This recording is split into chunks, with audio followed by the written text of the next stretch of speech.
Hello everyone, my name is Dorian, and this is the Porsche 992 Cup. This is insane.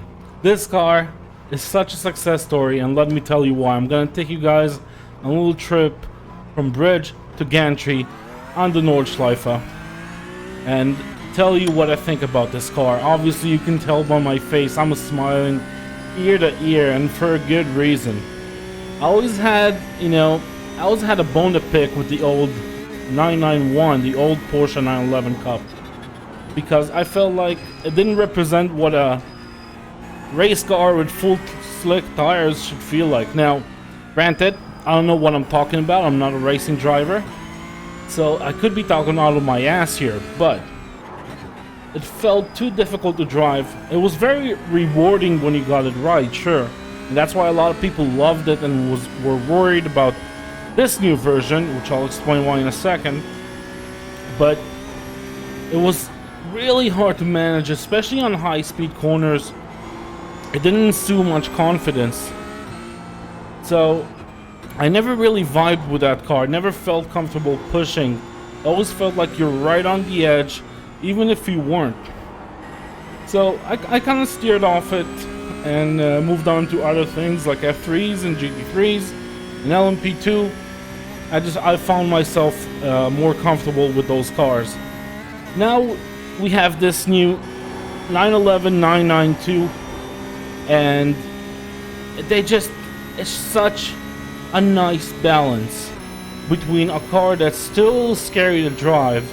It can still bite you if you overdo it, but it also ensues a lot of confidence. Like, you can really push it into the corners because you have more downforce and pretty much the same horsepower as far as I know. And that will allow you to really push the car into the corners, especially the high-speed corners, which is exactly why I'm on this track today, just to test it out. And I'm telling you, it's an incredible amount of fun. I'm pushing this thing everywhere, and it just wants more. Obviously, if I overdo it, see, it will lose it. But that's fine, because I knew that was the limit, and I pushed it just to demonstrate this. But I know where the limit is, and I can play around it. I can play with it. I know how to push the car to a point where it's happy. Moving the brake bias slightly backwards into high-speed trail braking. Car feels really nice. And if you lock up, I'll demonstrate. You used to lock up and you're dead. There's no turn in. Now, if I'll overdo it, I'll release the brakes, the car will turn in. It doesn't completely lose all its front end grip. So you can recover from mistakes. You can push the envelope a little bit and maybe make a mistake or two, because we're not professional racing drivers, and even if we were, we would still make mistakes every now and then. So the fact that it allows for mistakes and recovering from said mistakes it urges you to push the car, and I'm really enjoying that part. Now, they also switched around the front suspension. I believe it shares the front suspension layout with the 911 GT3R, the GT3 car, the proper one, and that made it turn into low speed corners really well. So I can trail brake and the car will just respond infinitely, help me find the apex exactly where I want it, and boy, it's so rewarding. It really is rewarding. It's so bitey enough. As I said, it will catch you if you're not ready, but it allows for more fun. It allows you to push the car more. Let's have a listen.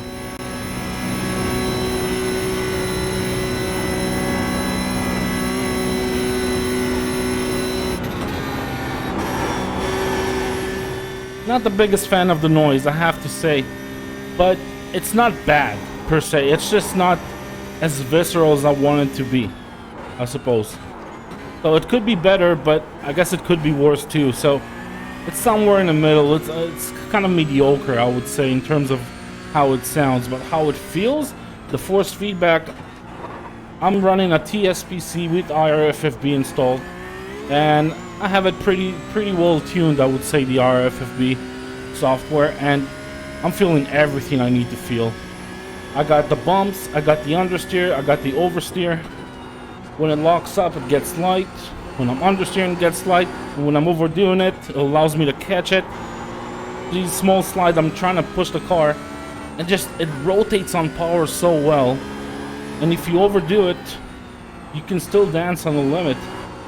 See, just now, I'm kind of trying to initiate some slides, and the car just eagers me on. She says, let's go, come on, this is how I want you to drive me. I want you to push the rear end around and use it to rotate the car in the mid corner. And that's just so much fun. You feel like you're going a billion miles an hour, even if you're not really.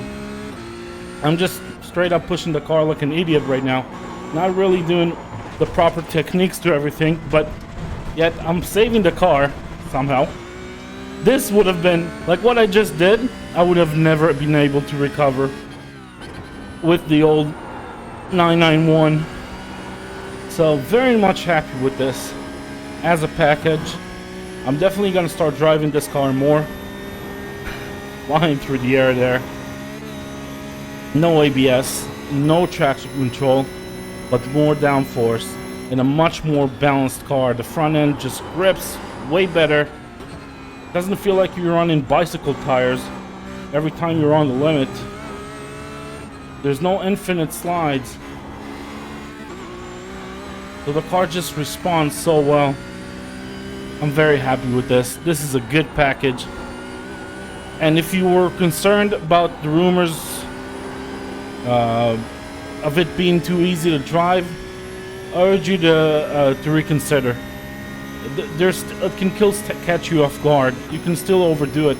I'm running a really high downforce setup right now, and it's not very competitive for this track. You would want to run a much lower downforce setup, and that will really make the car play around on the edge.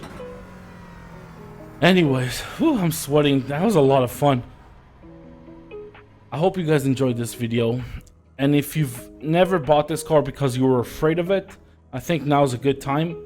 If you're learning how to, drive a rear-wheel drive car and in sim racing, or you're just trying to figure out iRacing, taking this car for a spin or two on your favorite racetrack will make you a better driver, guaranteed. If you don't even race it, if you're trying to learn how to become better drivers in sim racing, this is a good car. It will allow for some slip, but it will catch you if you're not ready and if you're overdoing it. It will teach you those valuable lessons. There's no aids, there's no traction control, there's no ESP or stability control management, whatever. There's no ABS, so it's still gonna teach you threshold braking and how to trail brake and really timing your throttle inputs. And the trail brake is just amazing. So once you learn how to trail brake, which is vital for iRacing, you're really gonna enjoy getting this car turned into the corners. You'll gain so much speed from it. You'll immediately understand the value in that. So this is a great learner's car now, as well as a great racer's car. So if you want to race something that is super fun, really fast, and not as forgiving as GT3s, this is the car. I'll be doing some races with it this season. You're gonna see me here.